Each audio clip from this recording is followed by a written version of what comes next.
د سرحدي ځواکونو عمومي رئيس مولوي حزب الله افغان او د ننګرهار امنيه قومندان مولوي محب الله حماس تورخم فرضي کرښې کې امنیتي پوسټو او د کډوالو لکم څخه لیدنه وکړه د سرحدي ځواکونو ویان وویل د یاد سفر پر مهال مسولینو د تورخم له کمیسارۍ د فرضي کرښې له پوسټو د هغوی د خدماتونو د تجهیزاتو وضعیت او د دندو تر سره کولو څرنګوالی وڅېړه. نوموړی وایي د سرحدي ځواکونو لوی رئیس مولوي حزب الله افغان او د ننګرهار امنيه قومندان مولوي محب الله حماس د امنیتي ځواکونو نه ستړي کېدونکي خدمتونه وستایل او ویل د هیواد د عزت نظم او ثبات ساتنه د هر پولیس ایمانی او ملي مسؤلیت دی.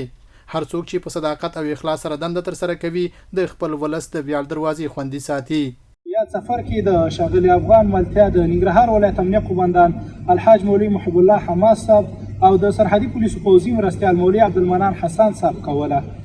شاغلي افغان د یاد سفر په ترڅ کې په فرضي کرښه کې د سرحدي پولیسو پوسټو او کمیسارۍ چیک او کنټرول ترڅنګ